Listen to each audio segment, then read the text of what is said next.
코로나가 심각하지만 사회적으로 돌아갈 건 다 돌아가고 있습니다. 물론 그게 원활하지 않고 또 그에 의해서 피해도 보고 정말 힘들어하는 사람들이 참 많죠. 다시 사회적 거리두기가 시작돼서 지금 분위기는 그렇게 좋지 않습니다. 정부가 잘했니 못했니 하는 얘기를 할 수밖에 없고, 더불어 좋은 조치인지 합당한 조치인지 참 애매한 상황 속에서 이렇게 하루하루 견디고 있는 거죠. 그럼에도 정부가 하는 좋은 역할들이 있습니다. 우리가 어떻게 살고 있는지 통계들을 내고 이렇게 발표해 주는 거예요. 그 중에 제가 이렇게 주목하게 된 통계가 하나 있습니다. 2020년도 사회조사라고 이렇게 보통 부르는데요. 그 중에 한 질문이 이런 거였습니다. 우리나라 사람들은 자신의 전공과 연결되는 직업을 갖고 있는지, 그러니까 전공대로 직업을 선택하고 있는지에 대한 질문이었습니다. 여러분은 여러분의 전공대로 직업을 갖고 계십니까? 제가 이렇게 질문한다 그래서 직업대로 전공 안 가지면 이상하네? 그런 질문은 아닙니다. 다만 이제 전공이라는 게 꽤 긴 시간 동안 공부하는 거잖아요. 거기에 따라서 직업으로 가고 있는지를 보면 우리나라 교육이 잘 하고 있는지를 좀 알 수가 있거든요. 여러분은 어떤지 모르겠는데 대한민국에서는요 60% 이상의 사람이 전공과 무관한 직업에서 근무를 하고 있습니다. 이 말은 이런 말이 됩니다. 40% 이하의 사람만 자신의 전공과 관련된 일을 하게 된다는 거죠. 이게 물론 모든 사람이 전공과 같은 일을 할 수는 없습니다. 그럼에도 불구하고 전공과 같은 일을 하게 된다면 그러면 유익함이 있겠죠. 근데 여러분 그 유익이 진짜 모두를 위한 유익이냐? 또 그렇지는 않을 겁니다. 그래서 이게 무슨 진리고 악과 선을 구분하는 문제는 아니지만 과연 우리 정책이 어떻게 잘 가고 있는지를 볼 수 있는 거죠. 이게. 여러분 전공대로 직업을 선택하지 않고 전공에서 벗어나서 직업을 선택하면 부정적인 요인만 있는 게 아니라요. 긍정적인 요인도 있습니다. 사람들이 자기의 습관을 벗어던지고 다른 곳으로 들어가는 모험을 많이 하는 사회가 대한민국이라는 거죠. 그러니 우리들 안에 갇혀있는 듯 하지만 창의적으로 사는 사람들이 존재할 것이고 그들에 의해서 세상은 바뀌게 되기 때문에 그렇습니다. 또 반대로 이거를 부정적으로 보면요. 진짜 우리는 대학을 왜 가야 하지? 우리의 전공과 직업이 연결이 안 되는데 어쩌면 우리의 전공을 선택하는 대학의 길이 과도한 투자가 아닐까? 거기 들어가는 비용을 아이한테 잘 지원해서 다른 기술이나 또는 다른 직업들을 선택하면 더 안정적이고 더 괜찮은 사회가 되지 않을까 하는 생각을 할 수가 있다는 거죠. 물론 현실적인 장벽이 있습니다. 우리 사회에서 대학을 안 나오면 그러면 뭔가 인정을 안 하는 분위기가 존재하잖아요. 그래서 아이가 저 대학 가고 싶지 않아요. 그러면 아마 대부분의 부모들이 그래 잘했어 이렇게 얘기 안 할 겁니다. 한 번만 더 생각해봐. 아니면 막 화내고 막 윽박지르고 막 해서 대학은 무조건 가야 돼 이렇게까지도 하는 경우들이 많잖아요. 근데 어쨌든 우리나라의 60% 이상의 사람이 자신이 전공한 것과 상관없는 직업에서 일하고 있다는 겁니다.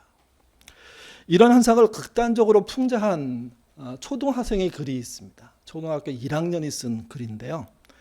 화면과 또 설교안 보시면 나옵니다. 나는 명문초등학교 나와 국제중학교 다니고 민사고를 나와 하버드대에 갈 거다. 여러분 여기 등장하는 학교가 무려 4곳인데 그러니까 4단계를 올라가는 거죠. 나이에 따라. 전부 다 초인류 최고의 학교입니다. 이게. 그러니까 초등학교 1학년이 쓴 글이니까 걔가 명문초등학교를 갔을지는 모르겠습니다. 근데 그 아이의 마음속에 난 명문초등학교 가야 된다고. 그때 본인한테 무슨 능력이 있어서 갈지는 모르겠고 부모가 그렇게 하겠죠. 그리고 나서 자기의 목표는 국제중학교 가는 거라고. 그리고 이제 한 걸음 더 나가서 우리가 어디 있는지 잘 모르기도 하고 어떤 학교인지 잘 모르기는 하지만 고등학교에서 최고는 민사고야 이런 얘기 하잖아요. 그러나 들어보기만 했던 고등학교를 가겠다고 얘기하고 거기서 이제 국내 대학을 안 가고 하버드라는 그냥 대학하면 최고의 대학으로 우리 사람들이 인지하는 대학에 가겠다는 거예요. 이게요. 이 아이가 왜 그럴까요? 그 뒤에 보시면요. 그래서를 두 번 씁니다. 그래서 나는 계속 보여주시죠. 내가 하고 싶은, 이게 무슨 말이냐면 뒤에 거를 강조하기 위해서 계속해서 지금 시간 끌면서 반복하고 있는 거예요. 이 아이는 뭐 하고 싶을까? 보시죠. 정말 하고 싶은 미용사가 될 거다. 이건 사실은요, 저처럼 설명해서 읽으면 재미없습니다. 쭉 읽으면 그냥 마음속에 와, 뭐 이런 놈이 다 있어. 이런 놈인지 아닌지 모르겠지만 여러분 한번 이 초등학교 1학년 학생의 입장, 10살도 안 된 아이거든요. 그 아이가 어떻게 이런 생각을 했을까 한번 생각해 보실래요? 어떻게 하면 이런 생각을 할까요? 어떻게 하면? 부모가 그럴 수 있어요. 야, 너 미용사 되려면 하버드 나와야 돼. 만약에 그랬다면 그냥 그대로 하는 거죠, 뭐. 그래서 미용사 정말 되고 싶은데 하버드 가야 돼? 그럼 나 하버드 갈래. 뭐 이렇게 된다면 그냥 뭐 이렇게 특별한 트러블 없이 결정한 거라면 뭐 그럴 수 있다고 치는데, 반대로 아이가 미용사가 되고 싶다고 했는데 아니, 그거 안 된다고 반대하다가 너 진짜 그거 하려면 이렇게 공부해야 돼. 그래서 네가 여기서 인정받으면 그거 하게 해줄게. 부모의 마음은 그걸 시킬 마음이 있는 게 아니라 다르게 유도하고 싶은 마음에서 이야기를 했다면, 근데도 이 아이가 그 모든 과정을 스스로 이해하고 난 다음에 나는 죽어도 하버드까지 나와서 미용사 될 거다 이렇게 얘기했다면, 이거는 부모의 교육관을 이렇게 아이가 그 어린 나이에도 뭔가 대들고 있는, 반대로 가려고 애쓰는 그런 모습이라고 생각할 수 있다는 거죠. 이게 우리 사회라는 사회가 머리 노동자, 그러니까 화이트 칼라에 대해서는 높은 평가를 해요. 근데 몸 노동자, 블루 칼라에 대해서는 굉장히 낮게 평가하거든요. 그러니까 그런 사회에서 지켜봤을 때 이거는 반전이고 정말 이거는 상상을 뛰어넘는 생각이라고 할 수밖에 없습니다. 근데 더 심각한 건, 더 마음 아픈 건 이거예요. 이 어린아이가 이런 생각까지 하게 된 사회라면 과연 좋은 사회일까? 여러분의 자녀가 이렇다면 기분이 좋겠습니까? 아니면 굉장히 충격을 받으시겠습니까? 누구한테 이걸 읽어드렸더니 하는 말이, 야, 그 녀석 진짜 똑똑하다고, 하버드 가겠다고 그렇게 얘기도 하던데요. 저는 한 번도 못 느껴봤는데. 그러니까 이 초등학교 1학년 아이가 생각하는 이 짧은 글이 사실은 이제 2013년도 이호독 선생님을 기념하기 위해서 만든 동요제가 있어요. 거기에 나왔어요. 노래로. 그 노래를 듣는 많은 사람들이 충격을 받은 거죠. 야, 초등학교 1학년이 저런 생각을 했단 말이야. 쟤는 뭐가 돼도 크게 되겠구나. 뭐 이런 생각도 한 거죠, 이게. 근데 이 내용을 읽으면 읽을수록 좀 슬퍼집니다. 아니, 그렇게 공부해서 미용사가 되는 게 나쁜 거 아니에요. 그렇게 해서 미용사 되는 분이 있으면 그것대로 존중하고 의미가 있는 거죠. 반대로 미용사가 되려면 그 길을 가는 것이 필요하지도 않기도 해요.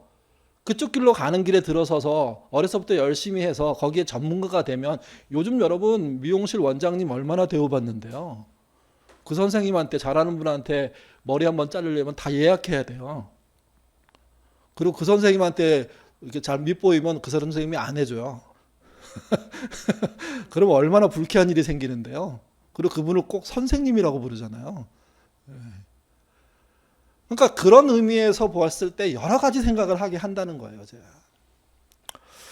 우리는 항상 설교를 통하던 교회 생활에서 가장 큰 주제는요, 신자에 대한 겁니다. 믿는 사람이란 뭐냐, 뭐 이런 거죠.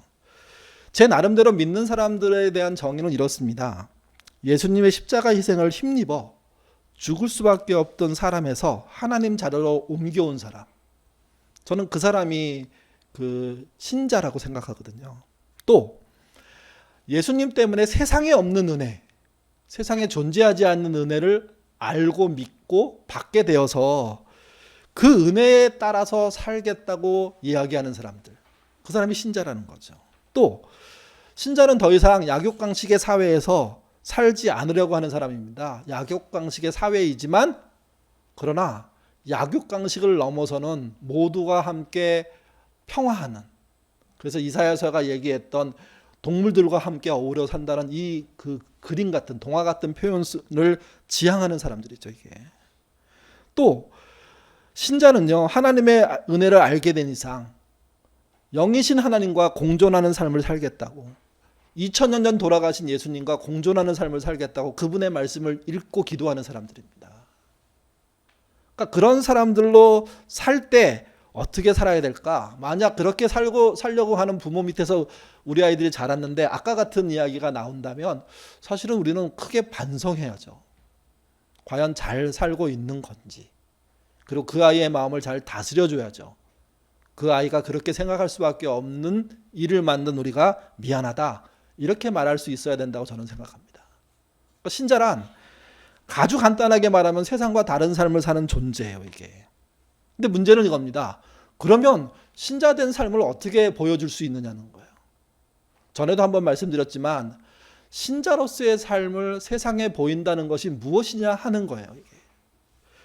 오늘 본문을 기록한 사람은 바울이라고 알려져 있습니다. 그분이 자신의 몸, 사람의 몸을 가지고 교회를 설명하는 작업들을 하고 있는데요.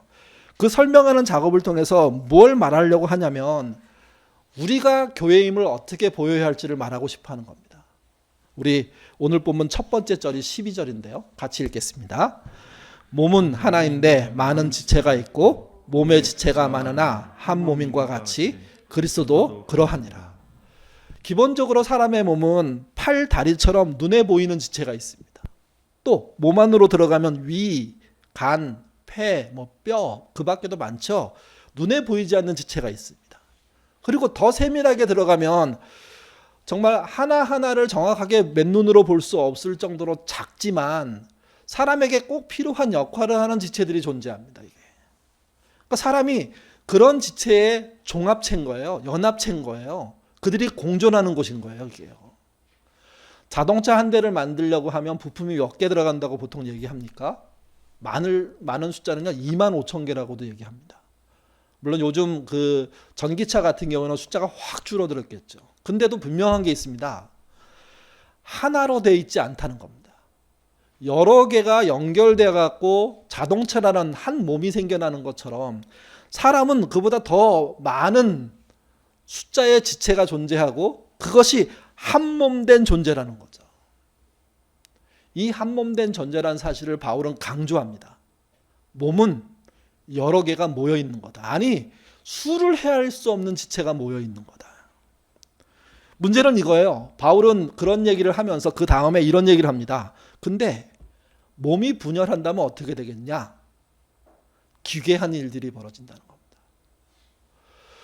몸이 분열한다는 것은 몸이 서로 떨어져 나간다는 것이고 싸우는 것이고 차별한다는 것인데 이게 사실은 사람의 몸에서는 불가능해요. 그래서 이걸 비유라고 얘기하는 거죠. 만약 불가능한 몸에서 어떤 지체가 어떤 지체를 싫어한다면, 어떤 지체가 어떤 지체를 차별한다면, 어떤 지체가 열등감에 빠져 있다면, 바울은 두 케이스로 얘기합니다. 그 기괴한 일에 대해서. 첫 번째가 열등감에 사로잡힌 지체에 대한 이야기예요. 15절부터 17절 읽겠습니다. 만일 발이 이르되 나는 손이 아니니 몸에 붙어 할지라도 이로써 몸에 붙지 아니한 것이 아니요 또 귀가 이르되 나는 눈이 아니니 몸에 붙지 아니었다 할지라도 이로써 몸에 붙지 아니한 것이 아니니 만일 온몸이 눈이면 듣는 곳은 어디며 온몸이 듣는 곳이면 냄새 맡는 곳은 어디냐. 발을 주어로 쓰고 귀를 주어로 썼는데 둘 다 열등감을 느끼고 있습니다. 메시지는 이렇게 번역했어요. 메시지 번역이 좀 더 쉬워서 이렇게 찾아서 이렇게 기록해 놨습니다. 메시지 번역도 읽어보죠. 발이 나는 반지로 치장한 손처럼 아름답지 못하니 이 몸에 속하지 않을 것 같아. 귀가 나는 맑고 그윽한 눈처럼 아름답지 않으니 머리에 한 자리를 차지할 자격이 없어 하고 말한다면 여러분은 그것을 몸에서 떼어내 버리겠습니까? 그럴 수 없죠. 우리 안에 있는 지체 중에 어떤 부분이 열등감을 느낀다고 해서 그래서 그 스스로 탈퇴하겠다고 당신의 몸에서 저 나가겠습니다. 그럴 때 몸을 주관하는 우리가 그래 나가 그렇게 말하지 않습니다. 왜냐하면 나가는 순간 그 사람은 기괴해집니다. 이상해집니다. 손이 스스로 떨어져 나간다면, 발이 스스로 떨어져 나간다면, 우리들 안에 장애인들 계시잖아요. 여러분, 그들은 많은 것이 없는 게 아니에요. 어떤 부분이, 한 부분이 우리가 쓰는 것과 다르게 쓰거나 아니면 없거나 그런 거 아닙니까? 근데 그분들이 당하는 어려움이 얼마나 큰데요, 이게. 다리가 부러져 본 분이 그렇게 말씀하시더라고요. 아파트 10층에 사는데 엘리베이터가 고장났대요. 나가야 되는 거예요. 전화해서 언제 연결되냐니까 오늘은 안 된다고. 그래서 10층을 걸어 내려오는데 거의 죽을 뻔했다고. 그러니까 다리 한쪽이 불편해가지고 그 못 쓰는 것도 아니고 쓰긴 하지만 그 활동으로 걷기가 불편하니까 온몸으로 걸어 내오라는데 몸살 난다고. 그러니까 열등한 지체를 뽑아내는 몸은 없습니다. 말도 안 되는 얘기라는 거죠. 절대로 그래서는 안 되는 거죠. 근데 만약에 진짜 그거 믿고 뽑아내면 기괴한 모양이 됩니다. 어려워집니다, 이게. 또 한 가지는 차별입니다. 몸 안에서의 차별 이야기를 비유로 얘기하는데 21절 같이 읽겠습니다. 눈이 손더러 내가 너를 쓸데없다 하거나 또한 머리가 발더러 내가 너를 쓸데없다 하지 못하리라. 메시지도 읽어보죠. 눈이 손에게 꺼져버려 나는 내가 필요치 않아 하고 말하거나 머리가 발에게 너는 해고야 내가 할 일이 없어 하고 말하는 것을 상상할 수 있겠습니다. 상상 불가를 말하는 겁니다. 이게. 바울은 몸이란 존재 안에서 차별이란 있을 수 없고 차별로 생기는 또는 분열로 생기는 또는 추방의 역사들이 상상할 수도 없다고 얘기합니다. 그게 기괴한 일들이라는 거죠, 이게. 그러니까 열등감으로 빠져나갈 수도 없고 그리고 차별로 누군가를 뽑아낼 수도 없는 것, 그게 몸이고 몸은 그래서 어떤 경우에도 공존해야 된다. 공존할 때 의미가 있다는 겁니다. 공존할 때 존재함이 더 드러난다는 거죠. 저희 교회에도 장애인들이 계십니다. 김기태 우리 권사님이 눈이 안 보이시잖아요. 제가 성도들을 이렇게 신방하고 처음 맞이할 때, 우리 등록할 때 만날 때 사실은 이제 언제나 그런 마음이 있어요. 어떤 분이 오더라도 그분을 이렇게 거부하는 태도가 나오면 안 된다고. 놀래는 표현을 하면 안 된다고. 근데 어느 분이 등록하셨는데 앞이 안 보이신다고 얘기하는 거예요. 그리고 앉았는데 그분하고 이제 오랫동안 교제했잖아요. 그분의 그 침수론에 가게 되고 이렇게 만나게 됐을 때마다 또 교회 와서 볼 때마다 그런 생각 들어요. 우리 권사님은 나를 어떻게 그리고 있을까? 왜냐하면 저를 본 적이 없잖아요. 제 목소리, 저랑 이렇게 피부에 접촉은 악수한 거, 이게 전부 다일 거거든요. 그리고 이제 제가 침을 맞은 적이 있는데 그러면 제가 침 맞은 그 부위에 대한 그분의 느낌, 뭐 이 정도겠죠. 우리 목사님 되게 몸이 이상해, 뭐 이렇게 생각할 수 있어요. 뼈가 이렇게 안 맞아, 막. 그러니까 그분은 내 외모는 보지 못하지만 자기가 느끼는 것으로 다 끌어당겨가지고 나를 이해할 겁니다. 근데 여러분 생각해 보세요. 그분에게 보이지 않는 상태로 나를 느끼는 것이 더 좋은지 아니면 그냥 보는 게 좋은지. 여러분 보면 얘기가 다르잖아요. 만지지 않아도 더 많은 걸 느낄 수도 있죠. 물론 만져서 느끼는 것을 못 느낄 수 있습니다. 그러니까 장애를 겪고 있는 우리 교인들을 봤을 때도 몸의 어떤 부분의 어려움들이라는 게 이게 만만치 않은 거예요. 그게 존재해서 자신을 보완해주고 그래서 더 서로의 공존을 통해서 더 많은 것을 느끼고 보고 알 수 있는 삶 사는 게 당연히 그거죠. 이게. 바울이 이렇게 몸에 대한 이야기를 길게 한 이유가 있습니다. 교회에 대한 이야기를 하고 싶은 거예요. 몸은 차별하지 않아요. 몸은 서로 열등하지 않아요. 서로 귀중하게 생각하고 서로를 챙기고 서로를 위해서 존재해요. 서로를 위해서 희생하고요. 안 보여도 괜찮아요. 보여도 괜찮아요. 문제가 없어요. 근데 교회는 그 이야기를 그대로 대입하면 교회 안에서 귀괴한 일들이 벌어진다는 거예요. 그 중에 하나가 열등감에 사로잡혀갖고 힘들어하는 사람들이 존재하는 거 하나. 또 하나가 차별이 존재해서 그게 분열과 추방으로 가는 그런 사회가 교회에서 벌어진다는 거죠. 원래 이런 모습은 세상에서는 그럴 수 있다는 겁니다. 근데 교회에서는 그 방향으로 가면 안 된다고 바울이 말하고 싶은 거예요. 바울은 이 문제를 지적하고 난 다음에 이렇게 말합니다. 그러나 해결 방법이 있다고. 해결 방법을 이렇게 제시합니다. 22절부터 26절입니다. 읽겠습니다. 그뿐 아니라 더 약하게 보이는 몸의 지체가 도리어 요긴하고 우리가 몸에 덜 귀히 여기는 그것들을 더욱 귀한 것들로 입혀주며 우리의 아름답지 못한 지체는 더욱 아름다운 것을 얻으리라. 그런즉 우리의 아름다운 지체는 그럴 필요가 없느니라. 오직 하나님이 몸을 고르게 하여 부족한 지체에게 귀중함을 더하사 몸 가운데서 분쟁이 없고 오직 여러 지체가 서로 같이 돌보게 하셨느니라. 만일 한 지체가 고통을 받으면 모든 지체가 함께 고통을 받고 한 지체가 영광을 얻으면 모든 지체가 함께 즐거워하느니라. 몸은 흩어질 수가 없는 공존의 실체라는 겁니다. 그 실체로서 진짜 몸을 소중하게 여긴다면, 그 몸을 통해서 교회를 본다면 어떻게 해야 몸이 몸다워지느냐? 약하게 보이는 지체를 소중하고 아름답게 보고 대우해야 된다는 거죠. 약한 지체, 있는 둥 없는 둥 하는 지체, 그러나 꼭 필요한 우리의 몸의 일부분, 그 부분을 볼 줄 알아야 된다는 겁니다. 그게 몸과 교회의 차이점입니다. 우리 안에 연약한 자가 누굴까요? 그거를 살필 줄 아는 게 교회라는 거예요. 제가 아까 말씀드렸죠. 제가 어저께 집에 갈 때 2시간 반 걸렸다고요. 근데 저희 집 들어갈 때 제가 이제 인천에 만수동에 사는데 수연마을이라는 곳을 지나서 고개를 올라가야 돼요.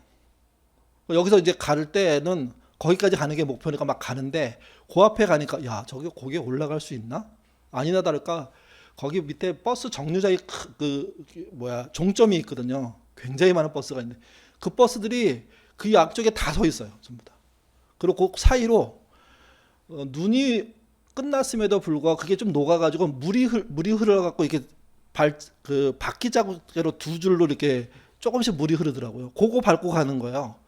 그 바깥으로 벗어나면 미끄러지는 거고요. 버스는 못 가요. 그러니까 이제 차들이 가는 거죠. 그래서 간신히 고개 정상에 올라갔어요. 올라갔더니 또 걱정이 뭐냐면 어떻게 내려가냐 다음 밑으로. 또 조심조심 해갖고 막 내려갔죠. 그리고 이제 저희 아파트 앞에 갔는데 저희 아파트 앞에 입구에는 열선이 깔려 있습니다. 그래서 거기는 싹 녹아 있더라고요. 얼마나 반가운지. 근데 거기 딱 지나는 순간 또 걱정이 또 생겼어요.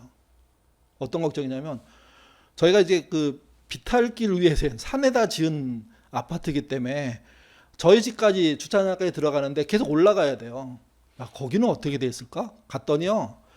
경비원 아저씨들이 차가 다닐 만큼 폭에다가 그걸 다 깨끗하게 치워서 다 녹여놨더라고요. 전부 다. 그래서 그것 따라 이렇게 쭉 들어가서 결국은 어디 들어가냐면 그냥 예전에 주차하던 그 자리에 딱 세우고 나온 거예요.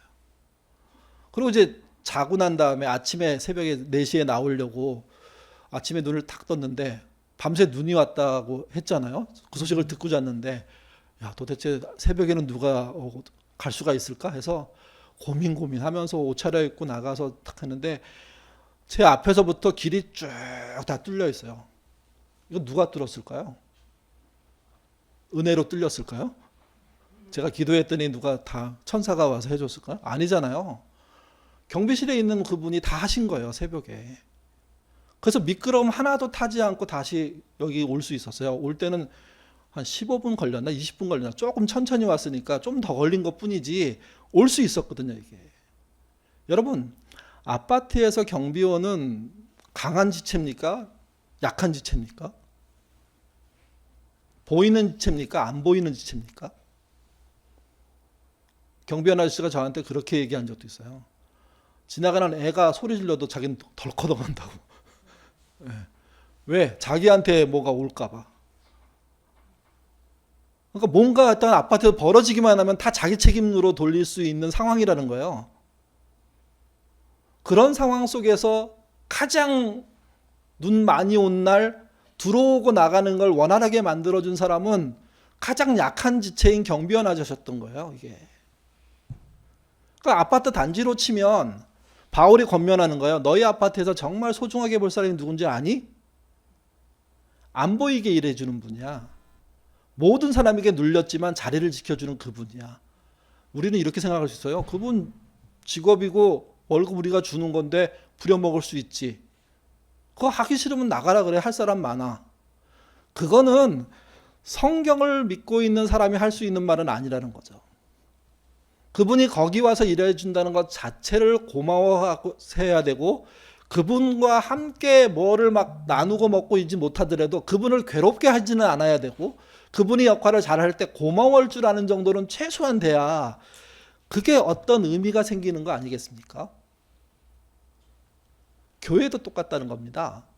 직장도 똑같다는 겁니다. 가정도 똑같다는 겁니다. 그 가정, 그 직장, 그 교회가 잘 돌아가고 있느냐를 볼 수 있는 가장 큰 눈은 그 안에 있는 약하게 보이는 지체들이 어떻게 돌봄을 받고 있느냐는 거예요. 두 가지를 얘기할 수 있습니다. 하나는 가정에서. 여러분 식구가 몇 명인지 모르겠지만 여러분 식구들 안에 가장 약자가 누구십니까? 그를 어떻게 보고 계십니까? 우리가 예인교회에 속해 있으니까 예인교회 안에서 가장 연약한 사람은 누굴까요? 누가 가장 힘겹게 시간들을 보내고 있을까요? 그들이 여러분 눈에 들어오십니까? 하나 더 넓힌다면 직장에서도 똑같습니다. 직장이야 다 돈 받고 일하는 거니까 뭐 알아서들 하겠지. 그럴 수 있습니다. 맞습니다. 근데 여러분, 직장인의 눈에서, 특별히 크리스찬 직장인의 눈에서 그들을 그렇게만 볼 수 있는 거냐? 질문을 던지면 얘기가 달라집니다. 그 연약한 자에게 나는 어떤 역할을 하고 있습니까? 바울이 질문하는 게 그겁니다. 야, 믿는다는 거의 차이가 뭐야? 모든 거에서 완벽할 수 없지만 그러나 하나는 돌아가야 돼. 약하게 보이는 몸의 지체를 어떻게 대우할 수 있는지, 어떻게 아름답게 볼 수 있는지, 이게 열려야지만 그 삶이 달라질 수 있고 세상이 저 사람들이 믿는 사람이구나, 그걸 볼 수 있는 길들이 열린다는 거죠. 더 놀라운 건 이겁니다. 이게 되면 더 많은 일을 할 수 있습니다. 이게 되면 더 많은 길들이 열릴 수 있는 겁니다. 바쁜 하루하루를 우리가 살고 있죠. 그 바쁨을 이기는 것이 저는 우리 주변에 있는 약한 지체를 보려는 노력이라고 생각합니다. 그 노력이 열리면 바쁘더라도 챙길 수 있는 방법들이 생겨요. 왜 우리가 그렇게 해야 됩니까? 우리라는 사람이 믿음을 가졌을 때 실력이 대단해서 가진 사람이 아니거든요. 성경이 믿음을 하나님이 주셨다고 얘기할 때 왜 어떤 사람들을 택해서 주셨냐 하는 얘기를 설명합니다. 특별히 이스라엘을 택했을 때. 잘 아시는 것처럼 이스라엘을 택한 이유가 명백해요. 가장 별 볼 일 없었기 때문이에요. 가장 약하기 때문이에요. 하나님이 직접 돌보지 않으면 그냥 없어질 것이기 때문이에요. 그런 차원을 믿음이라고 얘기합니다. 우리의 믿음도 똑같다는 거죠. 여러분의 믿음도 똑같습니다. 우리가 대단해서 부르신 게 아니고요. 약하기 때문에 불렀다는 걸 성경에 말하고 있다는 걸 받아들이셔야 됩니다. 그렇게 받은 사람이 세상에 없던 은혜를 받은 거예요. 그 은혜가 깊이 깨닫게 되는 순간부터 삶이 달라지고 세상과 다른 삶을 살 수밖에 없게 되는 거죠. 그래서 이것을 은혜라고 얘기합니다. 세상에 없는 은혜, 세상에 없던 은혜를 아는 사람들이 바쁨을 이길 수 있고 복잡함을 이길 수 있고 힘겨움을 이길 수 있는 겁니다. 내가 원하는 것이 무엇인지 알려면 뭐 이렇게 여러 가지 이렇게 알아보는 방법이 있는데 그 중에 하나가요. 자주 부르는 노래가 뭔지를 이렇게 본인이 파악해 보면 알 수 있답니다. 여러분 요즘 어떤 노래가 무심코 떠오르십니까? 흥얼거리십니까? 네? 뭐 이렇게 TV를 보다가 어떤 노래를 들으면 눈물이 나기도 하잖아요. 그냥 마음이 너무 찢어지게 아픈 노래를 부르는 분들도 계시더라고요. 근데 어쨌든 그것이 내게 흥얼거려진다는 것은 내가 그쪽으로 가고 있다는 이야기거든요. 이게 내 머릿속에 슬픔이 가득 차면 기쁜 노래가 안 들립니다. 기쁜 노래는 소음이에요. 내 마음을 만져주는 슬픈 노래가 내 마음속에 정확하게 들리죠. 이게 내가 이별을 경험하고 있다면, 누군가의 죽음을 경험하고 있다면 그 이별과 죽음이 우리 안에서 떠나지 않습니다. 그게 노래로 들리면 더 애절하게 우리에게 남는 거죠. 가끔 이제 교우들에게 전화하면요, 핸드폰에서 노래 나오는 분들이 있어요. 여러분 노래 나오나요? 근데 그분의 평상시 이미지하고 다른 노래가 나오는 분들도 꽤 있습니다. 예, 완전히 뽕짝도 나오고요. 어떤 분은 대단한 막 오페라 같은 노래도 막 나오고, 그 노래를 들으면서 깜짝 제가 이분이 이런 노래를 좋아하시는구나. 근데 그 노래라는 게 바뀌기도 하잖아요. 그러니까 어느 시점에 그런 마음이 동의가 돼서 그 노래를 거기다 올려놓은 거예요. 그러지 않으면 그 노래를 올려놓을 이유가 없죠, 이게. 그래서 어떤 사람이 특별히 내가 요즘 내 상태가 어떨까 했을 때 스스로 알아볼 수 있는 방법은 많겠지만 그 중에 한 가지가 내가 흥얼거리는 노래가 뭔지를 자세히 읽어보면 나를 이해할 수 있습니다. 지난 금요일 기도회 때 저희 교회에서는 처음 부른 노래인데요. 사랑의 끝은 하나님의 시작이다 라는 찬양을 불렀습니다. 가사가 이렇습니다. 내가 끝나야, 내가 죽어야 하나님이 시작하신다. 내가 깨져야, 내가 무너져야 하나님은 나를 사용하신다. 이 말은 죽어 없어지라는 뜻이 아니에요. 사람이란 존재가 능력이 있고 책임지려고 애쓰는 존재이기 때문에 그 능력을 잘 사용해서 뭔가 하려고 하겠죠. 근데 하나님의 역사, 하나님의 시작은 그 끝에서 시작이 된다는 거예요. 노력이 필요 없다는 얘기가 아닙니다. 애씀이 필요하죠. 노력해야죠. 근데 노력하는 동안 우리가 하나님의 은혜를 못 본다는 거예요. 이미 존재하지만. 언제 보기 시작하느냐? 우리가 할 수 없다는 생각이 들기 시작할 때 그를 붙잡기 시작하는 거죠. 그분을. 그래서 그분의 시작이 보이기 시작하고 그분이 나와 함께함을 보게 알게 되고 심지어 나를 사용하고 계신다는 생각을 할 수 있는 거죠. 여러분, 이게 은혜입니다. 이 은혜가 존재해야지만 우리의 실존도 의미가 있는 거예요. 그 은혜가 아니면 살아갈 수 없다는 마음, 호흡마저도 주의 것이라는 마음, 세상 평안과 위로가 내게 없다고 하더라도 오직 예수뿐인 그 은혜가 우리에게 존재할 때 나 개인도 행복하고 몸으로서의 교회도 행복하고 가정과 직장도 방향을 잡을 수가 있다는 거죠. 이게. 최고의 팀은 무엇이 다른가? 라는 책이 있습니다. 데니엘 코엘이라는 사람이 쓴 책인데요. 거기에 세계적으로 아주 성공한 기업들을 이렇게 속을 들여다보면서 이게 중요하다, 이게 알려주는 책이에요. 그 책에 구글에 대한 이야기 있습니다. 구글이 조금씩 순위가 바뀌긴 하지만 여전히 세계에서 가장 대단한 기업이잖아요. 그분은 이렇게 평가합니다. 구글은 더 영리해서 승리한 것이 아니었다. 영리하다는 얘기가 머리가 좋고 계획을 잘 세우고 과감한 투자를 해서 성공한 게 아니랍니다. 구글의 성공을 그는 이렇게 얘기합니다. 그들이 승리한 이유는 더 안전했기 때문이다. 회사에서 안전이라는 거 느껴보셨습니까? 여기는 진짜 고향 같아. 너무 좋아.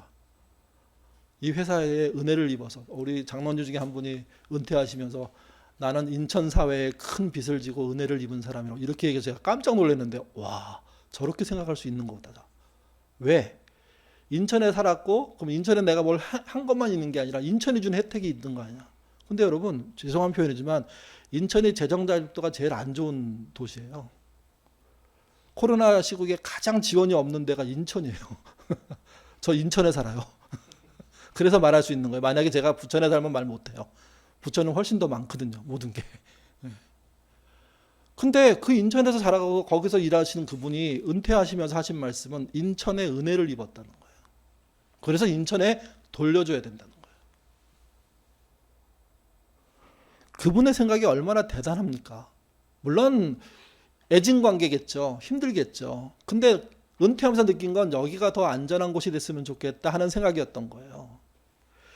회사에서 만약에 직장 생활하는데 회사가 회사의 직원들을 코너에 막 몬다면, 막 면박한다면, 인사고과라는 미명하에 정말 여러 가지 행패를 부린다면 여러분, 회사가 안전한 곳이 될 수 있습니까?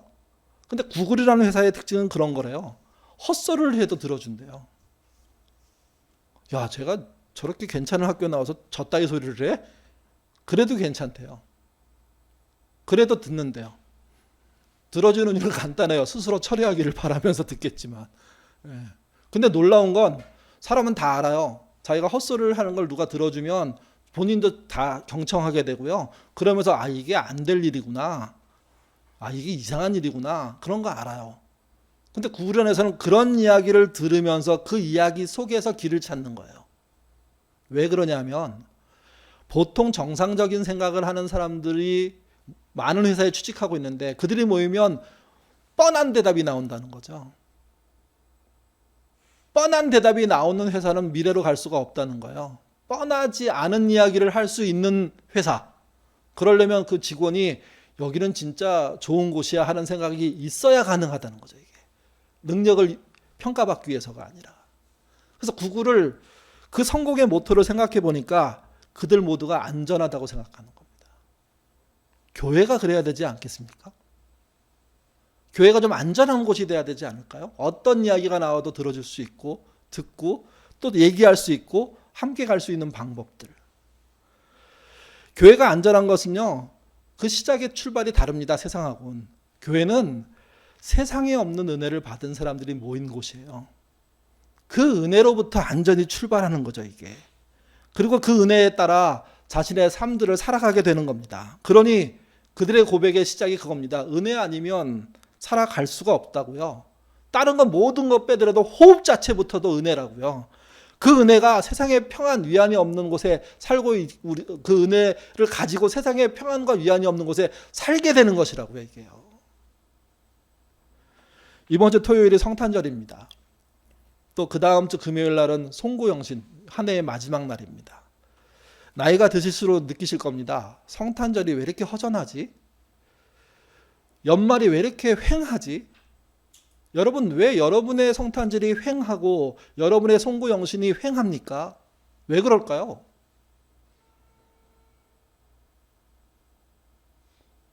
여러분의 자녀들이 뭘 안 해주기 때문이라고 생각하지는 않으시겠죠? 교회가 뭘 안 해주기 때문이라고 생각하지는 않으시겠죠? 코로나 시대는 그것마저도 하기가 쉽지 않으니까. 근데 여러분, 그거 바꾸셔야 돼요, 방향을요. 왜 횡하냐면 내가 아무것도 안 하려고 하기 때문이에요.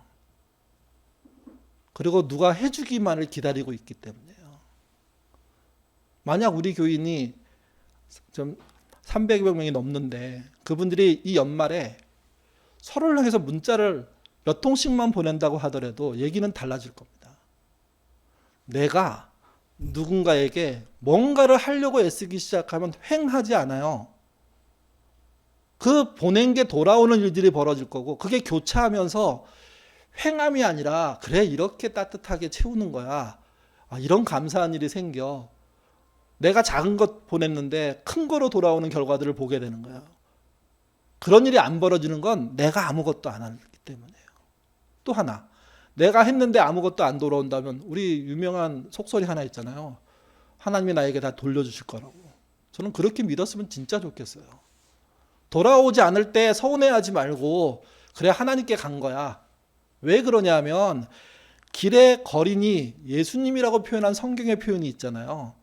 그가 나한테 돌려주지 못하지만 내가 그에게 주는 순간 우리는 예수님을 대접한 게 된 거니까 그걸로 충분하다는 거죠. 성탄절 송구영신을 횡하게 보내지 않으려면 우리가 움직여야 돼요. 내가 뭔가를 해야 돼요. 최소한 경비원 아저씨들한테 고맙다고 얘기하든지 차례도 한 잔 타주든지 오해가 있으면 풀어보든지 양말이라도 장갑이라도 하나 사주면서 고생 많았다고 이 많은 사람들의 그 이상한 이야기 들으면서 견디시냐 고생하셨다고 그러든지 손주들한테 뭘 보내든지 자식들한테 격려의 메시지를 주든지 여러분 이런 거 생각 한번 해보세요. 여러분의 자녀들에게 10,000원씩만 보내주세요. 카톡으로. 그리고 한 해 수고 많았다. 아마 자녀들이 미치도록 감사할 겁니다. 그 10,000원이 아무것도 아닐 건데 사실은 걔네들한테 10,000원이 아니라 100만 원 정도 주면 막 쌍수를 들고 환영하겠지만 근데 10,000원 보내면서 너무 고맙다. 애썼다. 내가 너 다 알고 있고 기도하고 있어. 힘내. 그 메시지 하나면 애들은 견딜 수 있어요. 성탄절 송구영신이 허전한 이유는 우리가 받은 은혜를 돌려내지 않기 때문이에요. 여러분 바쁨도요. 은혜를 누릴 수 있기 시작할 때 달라집니다. 바쁨을 어떻게 이깁니까? 사회가 요구하는 건데. 거기서 나오려면 도망가야죠. 내려와서 자연인이 돼야죠. 근데 그렇게 안 하면서도 할 수 있어요. 그게 무엇이냐면 바울이 한 얘기 아닙니까? 우리 안에 약한 지체를 향해서 내가 움직이면, 말하면, 행동하면, 마음을 쓰면 그것으로 그 몸 자체가 튼튼해지고 건강해진다는 사실. 바쁠수록 은혜를 생각했으면 좋겠고요. 바쁨과 함께 사라진 은혜를 되찾으시면 좋겠습니다. 그래서 은혜를 되찾는 성탄절, 그리고 약자를 챙기는 성탄절 되시기를 부탁드립니다. 기도하겠습니다. 은혜 아니면 살 수 없다는 것을 저희가 압니다. 마음속에 그것에 동의가 되고 아멘이 나옵니다.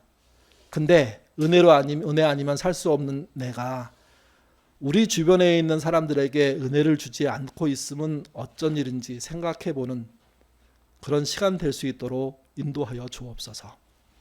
하나님의 은혜를 크게 느끼는 사람은 호흡마저도 은혜라고 얘기합니다. 말은 우리가 그렇게 하지만 그것을 느끼지 못할 때가 많은 게 우리들입니다. 호흡마저 은혜가 된다는 사실을 생각해 보면 은혜 아닌 것이 없음을 알게 됩니다. 주님, 우리 주변에 깔려있는, 쌓여있는 은혜를 더 선명하게 보도록 바울의 권면을 받아들이는 그런 신자 되도록 인도하여 주옵소서. 너희가 보기에 가장 연약한 그 지체가 소중하고 아름다운 것이다 하는 이 메시지를 마음에 품고 사라진 은혜를 되살리는, 바쁨 속에 묻혀버린 은혜를 다시 찾아내는 우리 예인의 식구들 되도록 도와주옵소서. 감사하며 예수님 이름으로 기도드립니다. 아멘.